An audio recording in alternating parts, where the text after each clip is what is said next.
ఆలోచనే మా ప్రభుత్వం యొక్క ఆలోచన, ప్రజాపాలన యొక్క విధానం అని చెప్పి నేను ఈ సందర్భంగా చెప్పదలుచుకున్నాను. అందుకే ఈరోజు ఒక్కొక్కరికి ఒక బ్రాండ్ ఉంది అనేదైతే అంటున్నారు. ఈరోజు నా బ్రాండ్ యంగ్ ఇండియా. అందుకే ఈరోజు యంగ్ ఇండియా స్కిల్స్ యూనివర్సిటీని మనం మొదలు పెట్టుకున్నాం. యంగ్ ఇండియా స్పోర్ట్స్ యూనివర్సిటీని మనం మొదలు పెట్టుకుంటున్నాం. యంగ్ ఇండియా స్పోర్ట్స్ అకాడమీని మనం మొదలు పెట్టుకుంటున్నాం. నేను సౌత్ కొరియా విజిట్ చేసిన ఈ మధ్యకాలంలో మా మిత్రుడు శ్రీధర్ బాబు గారితో. హార్డ్లీ ఆ దేశం యొక్క జనాభా 10 to 12 మిలియన్స్. అంటే ఒక మన హైదరాబాద్లో ఎంత జనాభా ఉన్నారో ఆ దేశం మొత్తం జనాభా 1,20,00,000 మంది. కానీ ఒలింపిక్స్లో 32 మెడల్స్ వచ్చినాయి వాళ్ళకు. భారతదేశానికి గోల్డ్ మెడల్ గుండు 0. 140 కోట్ల జనాభా ఉన్న భారతదేశం ఒలింపిక్స్లో ఒక గోల్డ్ మెడల్ కూడా తేలేదు అని అంటే ఈ దేశం నిజంగా నిశితంగా ఆలోచన చేయాల్సిన అవసరం ఉన్నదా లేదా ఈరోజు పాలకులు ఆలోచన చేయాలి. ఒక చిన్న దేశం. నేను అక్కడ సౌత్ కొరియన్ స్పోర్ట్స్ యూనివర్సిటీ ఒక 30 acres క్యాంపస్, జస్ట్ ఆ స్పోర్ట్స్ అకాడమీని నేను చూడడానికి వెళ్తే అక్కడ ఒక అమ్మాయి కలిసింది నాకు. ఆ అమ్మాయి ఆర్చరీలో 3 గోల్డ్ మెడల్స్ సాధించింది. ఒక కాలేజ్ కిడ్ ఆ దేశం యొక్క ప్రతిష్ట 3 బంగారు పతకాలు సాధించి సౌత్ కొరియాను ప్రపంచ పటంలోనే గొప్పగా నించోబెట్టినప్పుడు 140 కోట్ల జనాభా ఉన్న ఈ దేశం ఒక గోల్డ్ మెడల్ సాధించలేదు అని అంటే నిజంగా ఈరోజు మనం ఏ ప్రణాళికల మీద ఆలోచన చేయాలనో మనందరం విశ్లేషించుకోవాల్సిన అవసరం ఉన్నది. ఇవాళ ఫీ రియంబర్స్మెంట్, ఇతర పథకాలు లేకపోతే మన ఆర్థిక స్తోమత పెరగడం వల్ల తల్లిదండ్రులకు పిల్లల యొక్క విద్య మీద ప్రత్యేకమైన దృష్టి సారించడం వల్ల మన స్పెండింగ్ కెపాసిటీస్ పెరిగినాయి. లేదా మన ఆదాయాన్ని మొత్తం పిల్లల చదువుల కోసమే పెడుతున్నాం. కానీ చదువుకున్న పిల్లలకు చదువుకు తగ్గ ఉద్యోగము, వృత్తి నైపుణ్యం ఉన్నదా అంటే లేదు. There is an gap between demand and supply.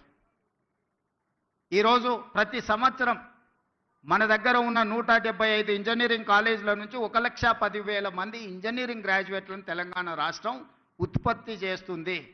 ఇందులో నాణ్యత ఎంత అని అంటే ఎవరి దగ్గర దీనికి జవాబు లేదు.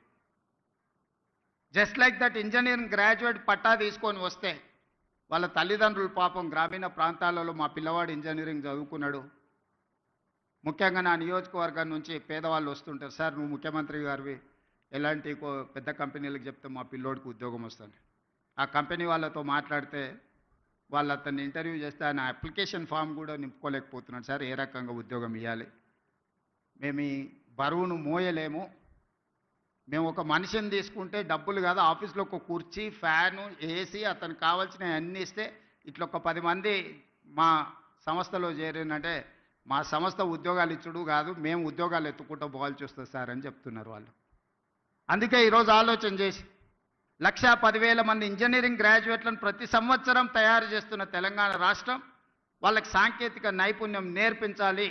ప్రపంచ దేశాలలో ముఖ్యంగా మిడిల్ ఈస్ట్ కంట్రీస్లో, డెవలప్డ్ కంట్రీస్లో కూడా చాలా ఆపర్చునిటీస్ ఉన్నాయి.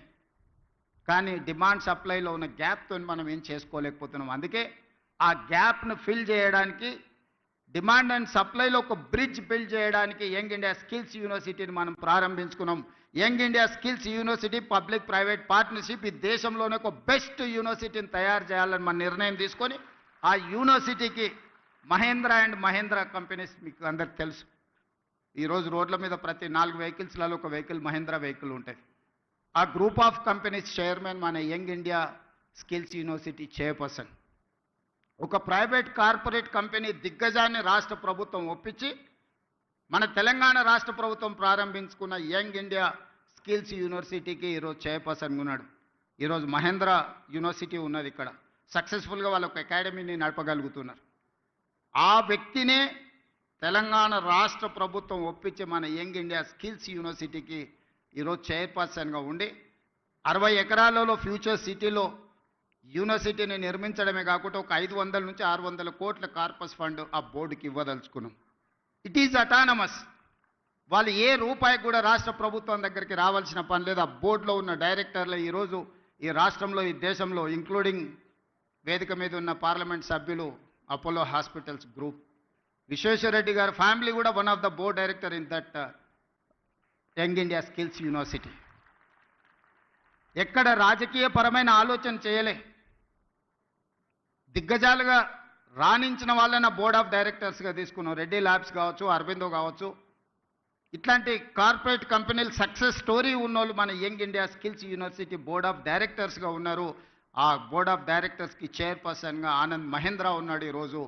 అదొక సక్సెస్ స్టోరీ కింద ప్రపంచానికే ఒక ఆదర్శంగా స్కిల్ డెవలప్మెంట్లో మనం ఇంతకుముందు స్కిల్స్లో మీకు డిప్లొమా ఉంది, సర్టిఫికెట్ కోర్స్ ఉంది, కానీ డిగ్రీ లేదు. ఇప్పుడు మన యూనివర్సిటీ నుంచే డిగ్రీ ఇస్తున్నాం. ఎందుకంటే వాళ్ళు ఫ్యూచర్లో వాళ్ళు మాస్టర్స్ చదవాలంటే డిగ్రీ సర్టిఫికెట్ లేకపోతే వాళ్ళు ఫర్దర్గా చదవలేరు.